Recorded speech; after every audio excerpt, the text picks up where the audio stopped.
Oke, assalamualaikum warahmatullahi wabarakatuh. Halo Ananda, kita akan kembali lagi di pembahasan dari aljabar ya.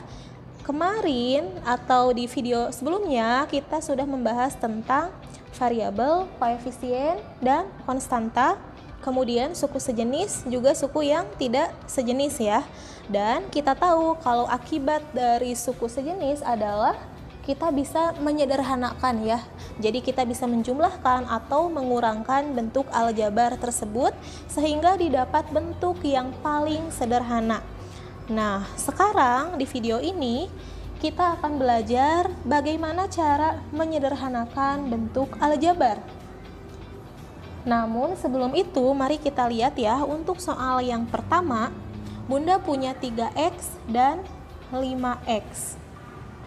Apakah 3x dan 5x ini adalah suku yang sejenis? Maka kita lihat variabelnya dan pangkatnya. Variabelnya sama-sama x ya, dan pangkatnya sama-sama 1. Maka 3x dan 5x ini adalah suku yang sejenis. Kalau Bunda tanya berapa banyak suku pada soal nomor 1, maka sebenarnya ini ada berapa suku?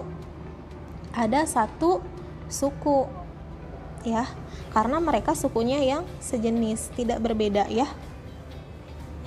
Kemudian untuk soal yang kedua, 5A kurang 2A tambah 10A.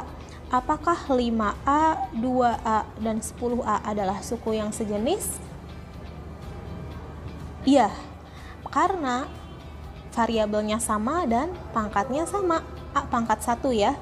Maka ini juga sebetulnya meskipun ditulis dalam 3 bagian seperti ini ya, sebetulnya ini terdiri dari 1 suku yang sama karena mereka sejenis. Lalu soal nomor 3, kita perhatikan ada 4C, ada 8D, 5C, 3D. Kita lihat variabelnya ada 2, yaitu C dan D. Oke, kita tandai ketika beda variabel maka itu sudah tidak sejenis. Maka kita lihat yang 4C ini sejenis dengan yang 5C ya, ini sejenis. 4C dengan 5C itu sejenis. Variabelnya sama, pangkatnya sama. Kemudian negatif 8D itu sejenis dengan yang mana? Negatif 8D akan sejenis dengan yang 3D ya. Jadi untuk soal nomor 3 ini ada berapa suku? Ada 2 suku ya, yaitu yang C dengan yang D. Jadi dilihat dari variabelnya. Atau supaya lebih memudahkan, Bunda sengaja mewarnainya dengan warna yang berbeda ya ketika sukunya berbeda. Soal nomor 4, 3x pangkat 2 tambah 5x kurang 1 kurang 2x pangkat 2 tambah x tambah 8. Ingat, ketika variabelnya sama tapi pangkatnya berbeda, itu sudah tidak sejenis. Maka kita kelompokkan nih, mana yang sejenis?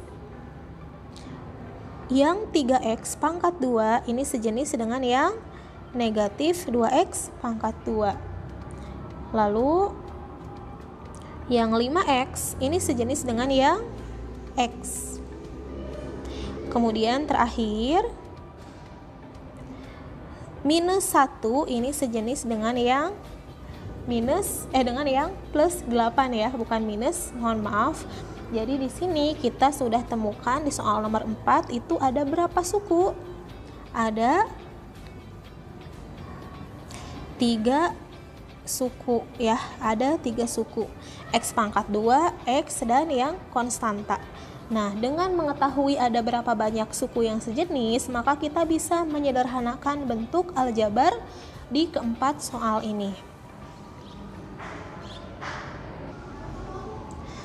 Nah, selanjutnya ketika kita sudah mengetahui ada berapa banyak suku yang sejenis, maka kita bisa menyederhanakan ya. Di sini kita akan kerjakan soal nomor 1 sampai nomor 4 menjadi bentuk yang paling sederhana. Soal nomor 1, 3x tambah 5x. Ini sama aja dengan kita menganalogikan misalkan punya 3 buah apel dengan 5 buah apel. Maka kita tinggal jumlahkan saja koefisiennya ya, 3 tambah 5.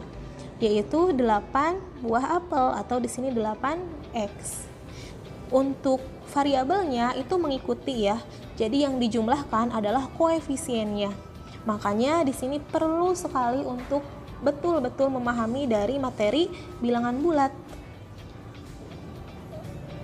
Soal nomor 2, 5A kurang 2A tambah 10A. 5 apel kurang 2 apel tambah 10 apel. Jadi 5 kurang 2 itu kan 3A, berarti kan 3A tambah 10A. Ini boleh dikerjakan lebih dahulu, boleh ya. Jadi 3A tambah 10A ini sama dengan 13A. Nah, ini hasil untuk yang nomor 2, bentuk paling sederhana. Selanjutnya kita kerjakan soal nomor 3. 4C kurang 8D kurang 5C tambah 3D. Di sini kita memiliki dua suku ya. Karena variabelnya ada C sama yang D. Maka kita kelompokkan dulu ya, kelompokkan suku yang sejenis. 4C dikelompokkan dengan yang negatif 5C ya, ingat. Itu bukan tambah 5C ya, tapi negatif, maka ikut di sini negatif 5C. Kemudian tadi negatif 8D ya, yang atas yang ini ditambah 3D gitu ya. Kita hanya merubah posisi saja. Yang awalnya negatif 5C itu posisinya di yang ketiga menjadi di yang kedua gitu kan. Nah, ini sama dengan, karena sudah dikelompokkan, 4C kurang 5C, anggaplah kita punya 4 buah apel, kemudian atau kita punya uang 4.000 dan dibayarkan 5.000 gitu ya. Atau misalkan langsung aja sih sebenarnya, karena ini angkanya kan kecil ya. 4C kurang 5C adalah negatif 1C. Kemudian negatif 8 tambah 3 yaitu positif 5D. Jadi di sini nih ya, 4 kurang 5 itu adalah negatif 1 dan negatif 8 tambah 3 adalah negatif 5. Mohon maaf ya, di sini negatif 5. Makanya betul ya, bilangan bulatnya harus kuat konsepnya. Ini adalah hasil akhirnya, atau mungkin ada yang menuliskan seperti ini, negatif C kurang 5D. Bun, kenapa ini jadi negatif C? Maksudnya kok angka satunya hilang? Oke, jadi di aljabar kita ingat kembali bahwa ketika ada penulisan misalkan C saja, maka sebetulnya di depannya ada angka 1 gitu ya, tapi kadang tidak ditulis. Maka ketika ada X saja sebenarnya sama aja dengan 1X. Ketika ada B saja, maka itu sama aja dengan 1B. Maka ini hasilnya ya. Jadi clue-nya selalu kelompokkan suku yang sejenis baru sederhanakan. Nomor 4, kita kelompokkan dulu suku yang sejenis ya. 3x kuadrat dikelompokkan dengan yang ini, negatif 2x kuadrat.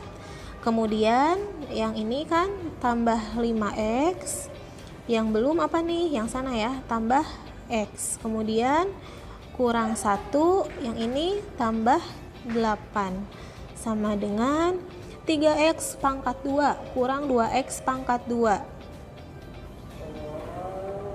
Nah, ini kan sejenis, kemudian yang lainnya yang sejenis ini kan, dan yang ini sudah dikelompokkan berdasarkan suku yang sejenis. Maka kita sederhanakan, 3x pangkat 2 kurang 2x pangkat 2.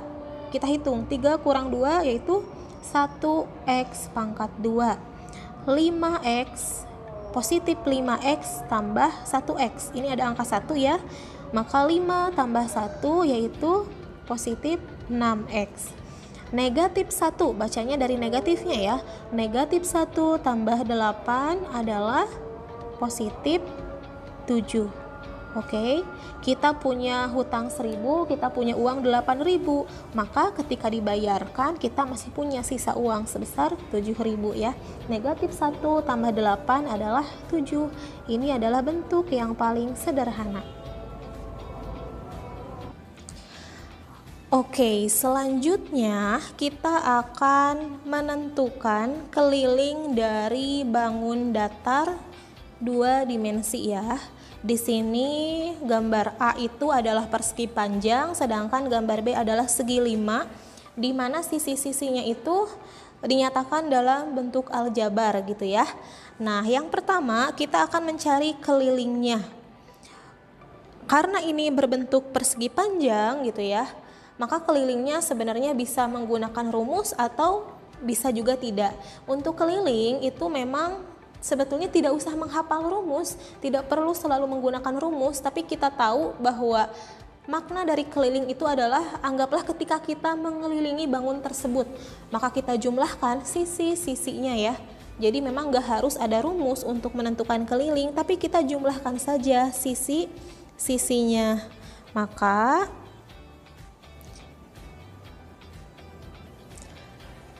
bentuk ini bisa kita nyatakan dengan 3x tambah 8 yang bawah ya ditambahkan dengan yang atas tambah 3x tambah 8, lalu panjangnya atau lebarnya yaitu 5 ya, tambah 5 tambah 5. Lihat ya, panjang tambah lebar tambah lebar. Maka ini kita kelompokkan dulu yang sejenis 3x dengan yang 3x, kemudian tambah 8, terakhir tambah 5, 3x tambah 3x, 3 tambah 3, 6, maka ini 6x, tambah 8, 16, ditambah 5, kemudian ditambahkan 5, jadi ini 26. Maka kelilingnya adalah 6x tambah 26. Untuk soal yang B, ini yang A ya, jawaban yang A. Untuk jawaban yang B,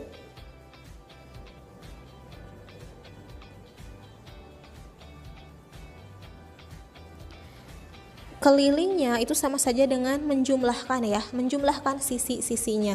Maka kita jumlahkan tuh yang ini berarti 2A tambah ini ada 3 sisi yang sama panjang. A tambah A ya, 3 sisi yang sama panjang. Maka 2A tambah 2A adalah 4A. 4A tambah 1A itu 5A, tambah 1A 6A, tambah 1A 7A. Maka kelilingnya untuk yang nomor 5B adalah 7A. 2, 3, 4, 5, 6, 7. Jadi 7A. Nah, ini adalah cara menentukan keliling dari sebuah bangun datar di mana diketahui sisi-sisinya adalah dalam bentuk aljabar. Jadi ada variabel sampai akhir ya. Soal terakhir. Nah, misalkan di bawah ini adalah data jarak yang ditempuh Hilmi saat touring ya. Jadi Hilmi itu menempuh jarak 2x km pada hari pertama. Pada hari kedua adalah 5x plus 3 km dan pada hari ketiga 8 km. Tentukanlah total jarak yang dilalui Hilmi. Jadi selama 3 hari Hilmi touring, kemudian kita harus menentukan jarak yang dilalui. Berapakah jarak yang ditempuh oleh Hilmi? Maka kita jumlahkan saja ya. Hari pertama dia menempuh jarak 2x. Berarti 2x ditambahkan dengan di hari kedua 5x tambah 3 tambah 8. Kelompokkan yang sejenis biasa ya, ini sudah mengelompok kebetulan. Jadi ini 7x tambah 8 tambah 3 11. Jadi jarak yang ditempuh adalah 7x tambah 11 km. Itu adalah penjelasan tentang penyederhanaan bentuk aljabar. Untuk video berikutnya kita akan belajar tentang perkalian dan pembagian pada bentuk aljabar. Supaya lebih memahami, maka silahkan Ananda banyak berlatih di buku paket juga di buku latihannya ya, terkait soal-soal penyederhanaan bentuk aljabar. Oke, selamat belajar Ananda. Terima kasih atas perhatiannya. Assalamualaikum.